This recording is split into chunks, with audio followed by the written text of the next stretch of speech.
So you posted a really brilliant post earlier this week about vaginal estrogen. And I'm just interested, so with your focus on health and well-being and nutrition, stress management, exercise and movement, what's your take on hormone replacement therapy? Where does that fit into the mix for you? There's a lot of people at the moment who are taking it as a magic pill, thinking in their head that is the answer to everything. And I think it's part of the picture, but I don't think that it's the thing that's going to fix everything else. If you're sitting there eating McDonald's every day, HRT isn't going to fix that. If you're not going for walks, if you're not sleeping, if you're not looking after yourself, then your symptoms are going to be worse. You may need some HRT, hormonal support, but you may not. But really, it's about seeing where that fits into the bigger picture of a whole life, our nutrition, etc. And there's tons of really interesting research starting to come out about nutrition and the role of nutrition specifically with perimenopause. So there's some really interesting Zoe research about symptoms, actually. So my feeling is, and I'm quite vocal about the fact that for me, testosterone was a crucial part of my picture, more I feel than estrogen and progesterone, but it's only a part of the picture, and we can do so much else to optimize. We shouldn't be ignoring everything else and just reaching for something thinking that's going to solve everything. We want to be looking at it as part of our bigger perimenopausal and our bigger life picture. And so I very much feel like HRT can be part of the picture, but I don't like this, it's the answer to everything, excluding other things that might be a factor. So when I turned 50 and my menopause symptoms were at their worst, I was the fittest and the healthiest I'd ever been.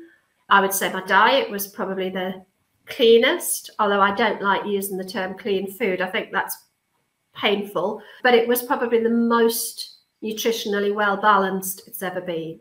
I was sleeping fine. Exercise is brilliant for helping you sleep, and I still was really struggling. So I think you're right. It is about finding all of the tools and using all of the tools.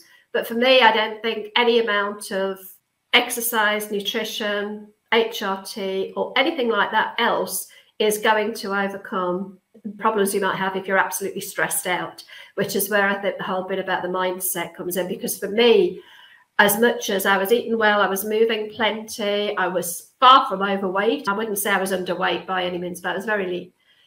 But I was very stressed. And for me, the HRT, it kind of gave me a bit of breathing space, as did leaving my job, which I know is quite extreme. But I think changing the environment was a massive factor. I just want to pick up on something that you just said there. Sorry, this isn't verbatim, but the gist, I think, of what you said was it feels like there's too much emphasis at the minute on HRT as a silver bullet to kind of deal with every symptom and every aspect of perimenopause. And if we go back to 2002, when the Women's Health Initiative report came out, basically demonizing HRT pretty much overnight with its flawed research and its flawed findings, and it's, you know, the media getting hold of that report and just blowing it out of proportion. We saw a massive reduction in the amount of HRT being prescribed, and that pretty much stayed the same for the next 15, 20 years. And yet in the last 18 months, the media seems to be full of HRT, HRT, HRT. Women are desperate for their HRT. And don't get me wrong, this sounds like I'm negative about HRT, and I'm not. And I do think it has an absolute place, and I think it's a lifesaver for many. But it feels as if, for me, the media at the minute is almost suggesting that as women, we are incapable of getting through life if we don't take HRT. And I just wonder what, you know, I'm picking up on something that I think you said. Is that where you were going with it? I feel like the pendulum swung from one extreme to the other. Hopefully it'll come back in the middle. I still haven't made my mind up as to whether I think that the protective effects of the estrogen and then obviously the progesterone are so good that everybody will benefit.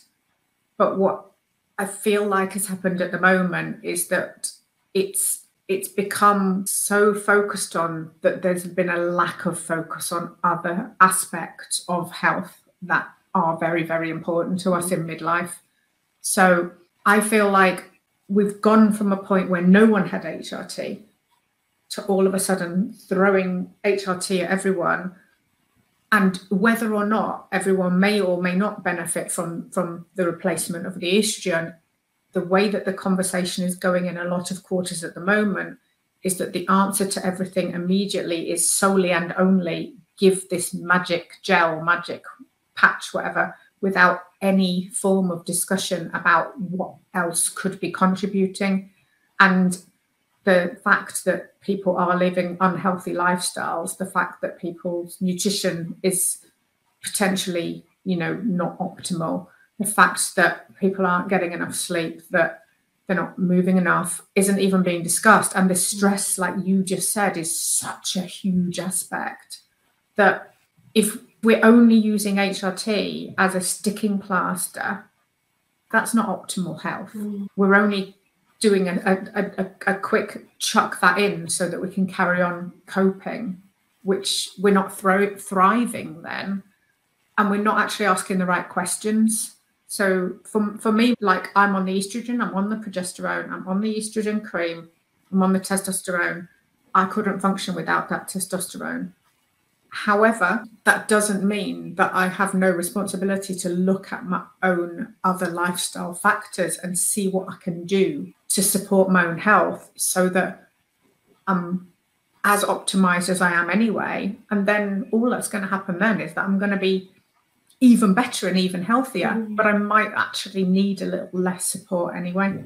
The problem with the narrative that we're hearing at the minute, that HRT is the holy grail, if you like, of perimenopause.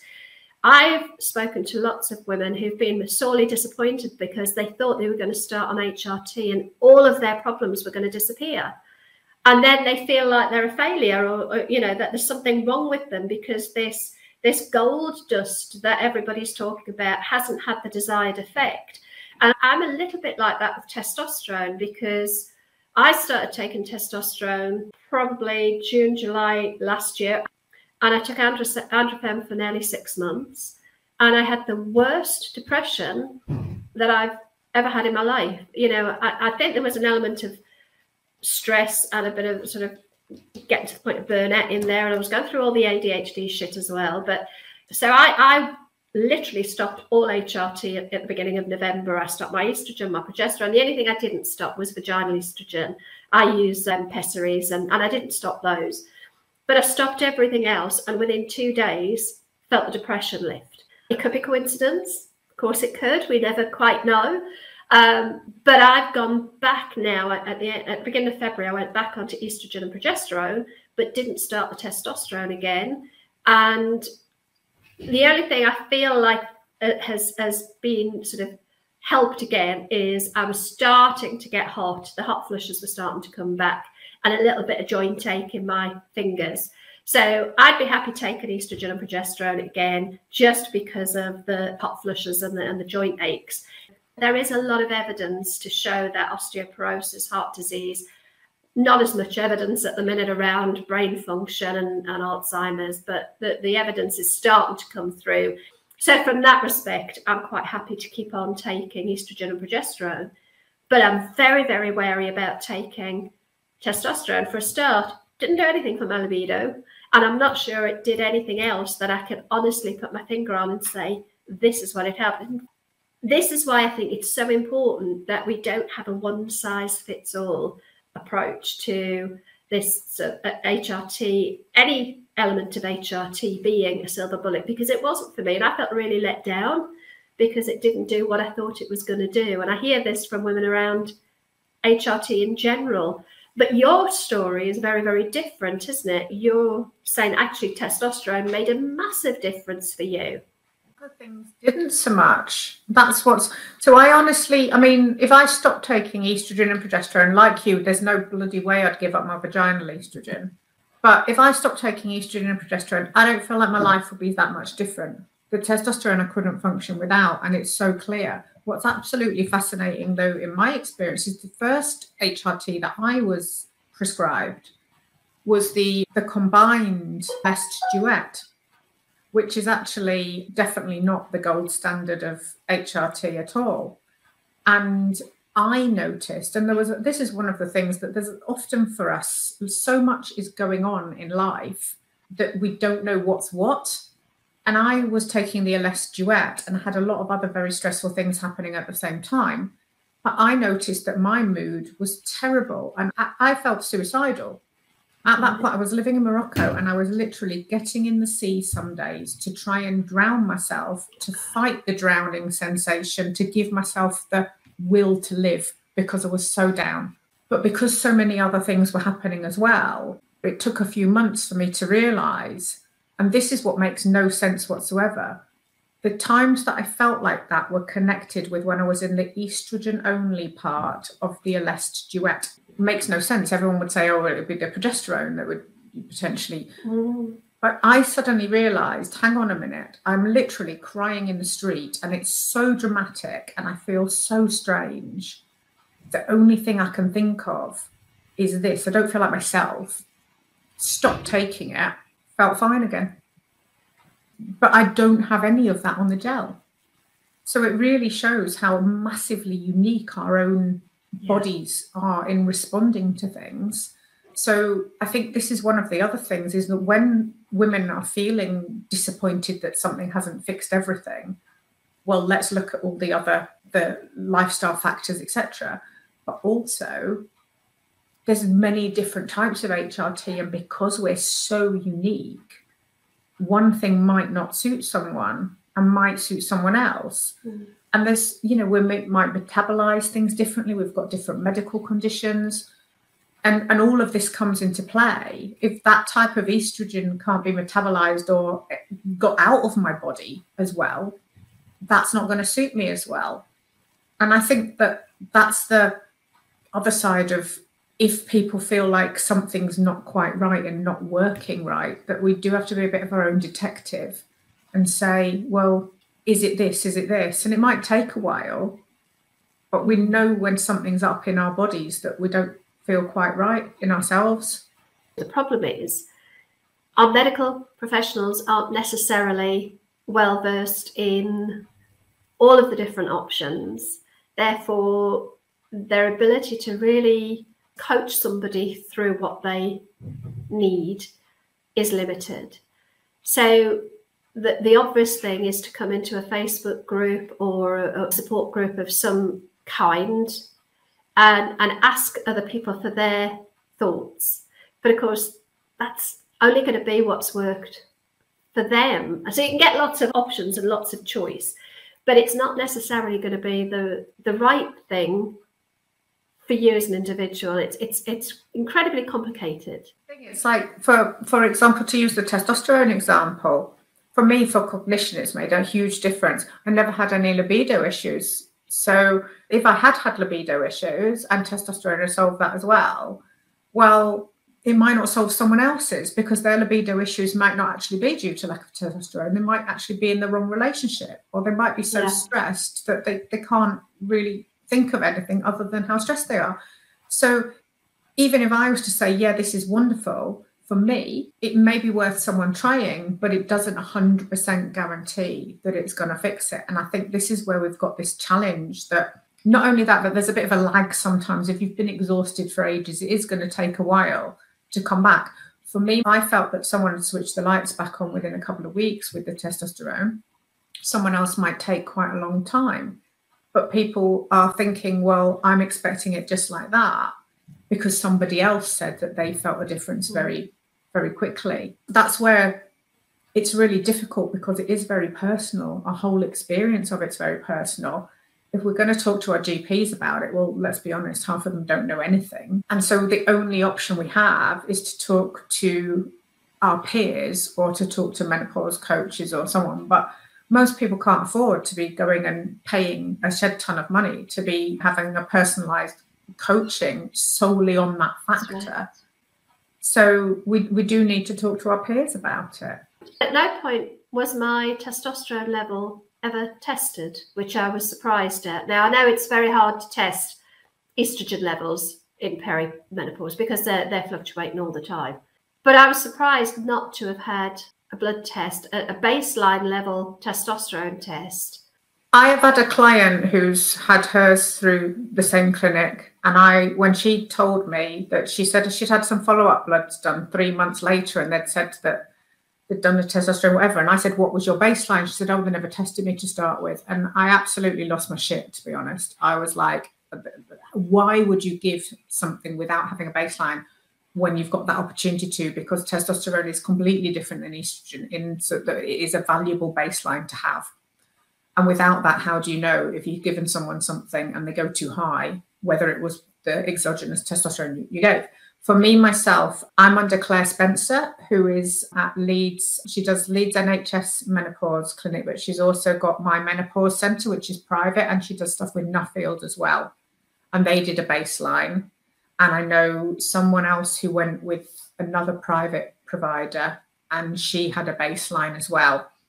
A lot of the private providers will send people to Medichecks for their tests. What I did was I paid for a private test to show my doctor because I was so convinced that was the issue.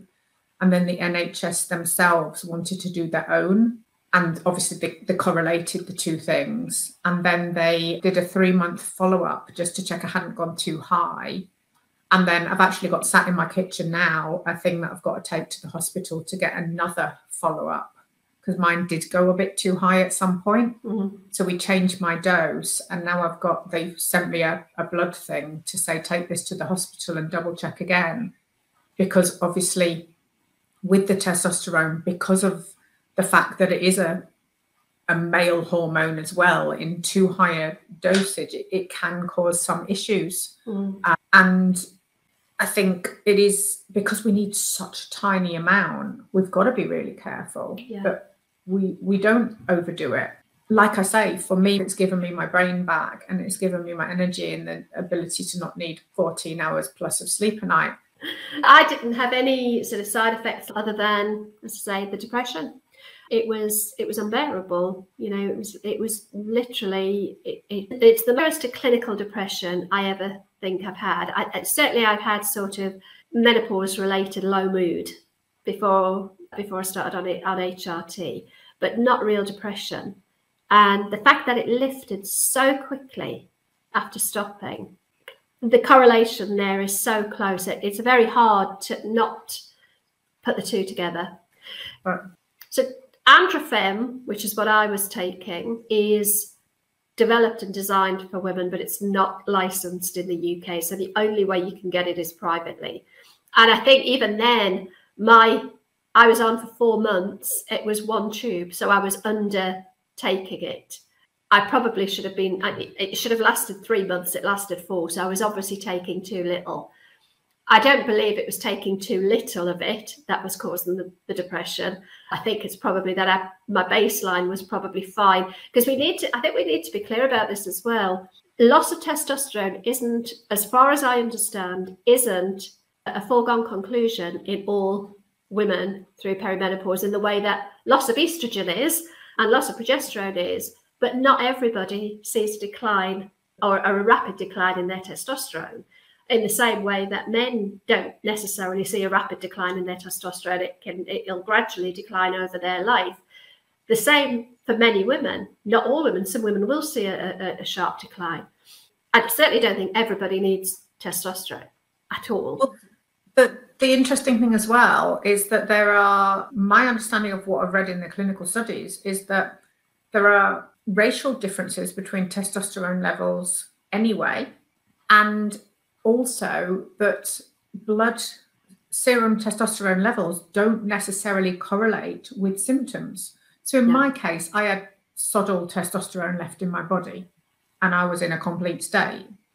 And I had a client who was a very similar situation, and I was absolutely convinced that was what the issue was. And I sent her to a private practitioner, and she had as terrible baseline levels as me, 0.00. There's nothing there. However, from what I've read, there can be people who have very low levels who say that they feel absolutely fine. Yeah.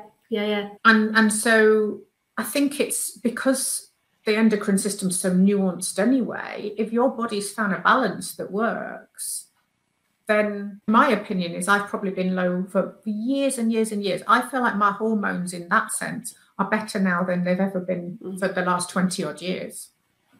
They're not in terms of I still need bucket loads of vaginal estrogen, but in terms of the other hormone levels, I feel like I'm in a better state now. So I suspect my testosterone level was absolutely terrible for a long time, and then just got to a point where I just had nothing left to give. Flatline. But yeah. because you didn't have the baseline, we don't know if that's the case for you. But even if yours was quite low, if it's in balance with everything else and you feel fine, I think that the research at this point doesn't back up automatically giving it to you.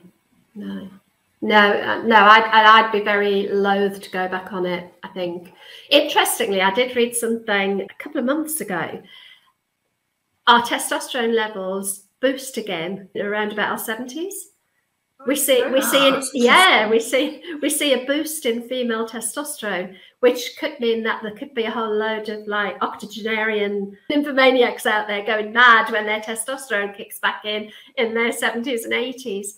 But no, I think the whole talk around HRT needs to be less polarized, I guess. Certainly, I know that a couple of years ago, I was a bit of an evangelist for HRT. But I've always maintained that it is personal choice. And actually, there is always going to be variations in beliefs for a start and experience. And also, some people just don't want to take it. Some people can't take it. And that, I think for me, that's the worrying bit with the narrative around it's such a big, important part of the perimenopause. Where does that leave somebody who has been told they can't have it? That leaves them feeling, I'm sure, like, what do I do now? Am I destined to just feel like this? When, of course, we know that managing your diet, your movement, your stress, your sleep, your mindset, it's not going to fix everything, but it can certainly mitigate and make symptoms much more manageable. But what you're saying there is part of a bigger issue as well, that at the moment, the narrative is so negative that it's beginning to scare people who might not have bad symptoms. So yes, there's some people who will have horrific experiences, absolutely terrible experiences. There's some people who one thing might fix everything dead easy. There's other people who I can think from my own experience, the testosterone, literally, I say it saved my life. Vaginal estrogen, well, I ain't giving that up without a fight. But I didn't have a lot of symptoms. I just had a few that are very, very, very bad. I had really bad joint issues that are solved with collagen, for example. We're almost telling women now that they will have the most horrific experience ever. And so the scary thing then is if you're someone who's been told you can't have HRT and you're getting told you're going into World War III, then that's really not nice, because you're expecting something horrible to happen and you're told that you can't fix it. But I'm probably more in the camp of, if you're 50-50, give it a go for the potential other, medical benefits of it long term in terms of our bone health, like our brain health, etc., etc., etc. But I don't feel like the narrative at the moment, either around you must or around if you don't X, Y, Z terrible, is helping. Firstly, because it doesn't, as I said, get that ownership of what else we can do. But secondly, exactly what you just said, that if someone feels that they can't take it, it feels like they've been given a really horrible present and they can't do anything about it. And again, that's so disempowering. And this can be a really empowering time of our life.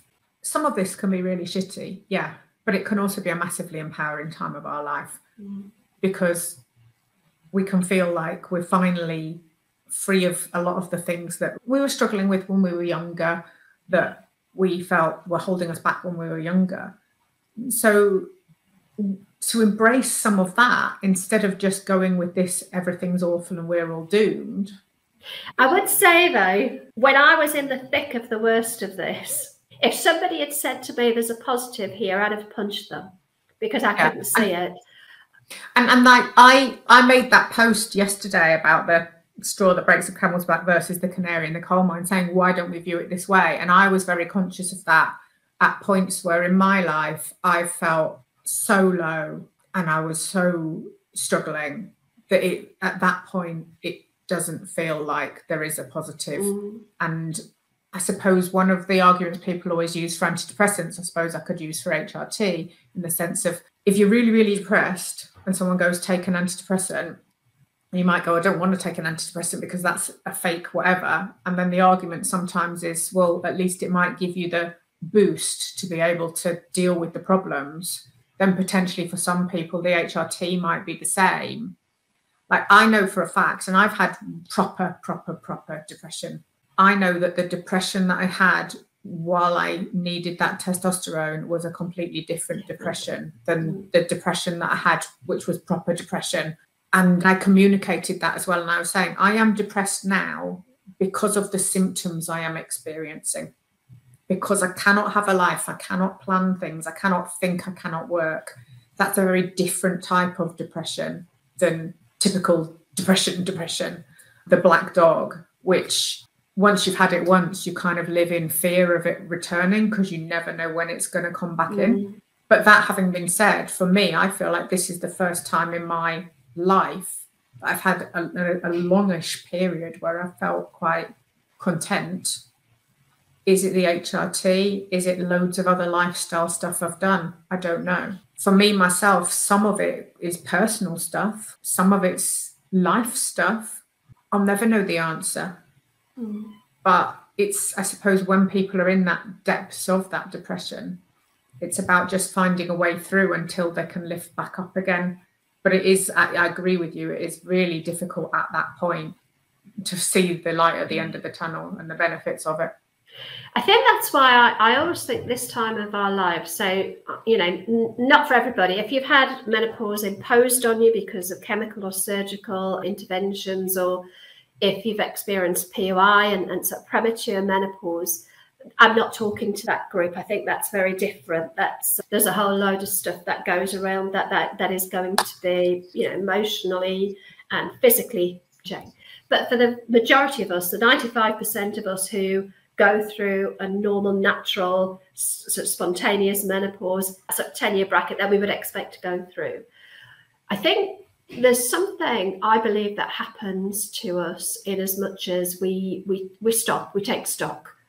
And for many of us, it is a catalyst for reevaluating our life. And if you are in a role in your work, or if your life is particularly challenging and you're very, very stressed, I think there is scope to really sit down and think, do you know what? I need to do something about this. I need to make a change. And there's like this paradox between almost that kind of losing confidence when we hit perimenopause and gaining this incredible kind of drive and confidence to make change. And for me, if you are absolutely fed up with the life you're living and you're absolutely stressed out in your job, then there's a bigger question to be asked than, should I take HRT to get through this? It has to be bigger. It has to be a reevaluation of, hang on a minute, do I want to spend the next chapter of my life stressed out, adrenalized the whole time, you know, living on adrenaline? No wonder our sleep's bad. No wonder our sex life is non-existent. We're stressed to the nines. This has to be a time to reevaluate. Yeah. And I think, again, though, like exactly what you said about when someone's in the depths of depression, it's hard to see any positives. When you're in that depths of that stress, it's really hard sometimes to get off that hamster wheel. You and I both did it. Yeah, maybe we had to get to breaking point first. But for a lot of people, they'll still feel like they can't do it because of, you know, mortgage or whatever. And I mean, I'll count myself in this. I spent years and years in a job I was deeply unhappy with. I was absolutely hated my life, because I was like, well, my confidence was low from thinking, you know, I can't go somewhere else or whatever. But also I was like, well, I've got a really good pension and blah, blah, blah. And then eventually you get to a point and you think, fucking hell. It's not worth it. It ain't worth it. It really isn't. I've got less job security now than I've ever had in my life, but I'm also more content and I feel more like I'm the master of my own ship. And, you know, all I wish is that I'd felt like that sooner, but maybe I had to get to perimenopause to feel like that, because I had to have those years of life experience first. Yeah. I look back, the best thing I ever did, the best thing without a doubt I ever did, was give up my career with the MOD. I was a square peg in a round hole. I've said this in a post quite recently.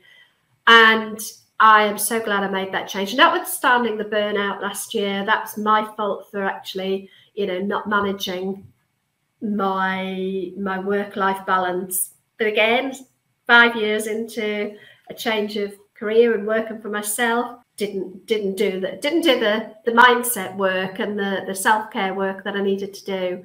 But I can still put my hand on my heart and say my stress levels, despite being a bit burnt out last year, were very different, and I would not go back to where I was.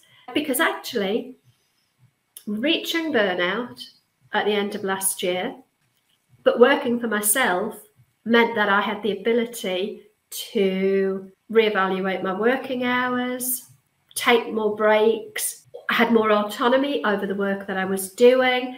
I couldn't have done that in a paid job. I'd have been going sick. I'd have been, you know, letting people down.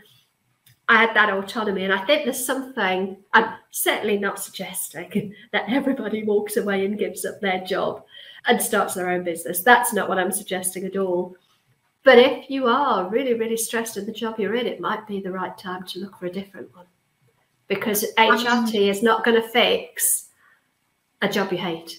People think they can't afford to do without XYZ salary. Well, I totally did without it for just like that. And you do, you know, you do make do, but you're also much more happy and content. Mm. And the thing is, when you're happier anyway and you're more content, then a lot of things people spend money on, for example, it's trying to mask how unhappy they are. Yeah. Like, I've had a really shit day at work, I'm going to go shopping to try and cheer myself up. If you haven't had a shit day at work, you don't need to do that, because you're happy in other ways. That's very true. And that's the thing, we find all these ways to kind of soothe ourselves that actually not necessarily fixing the problem.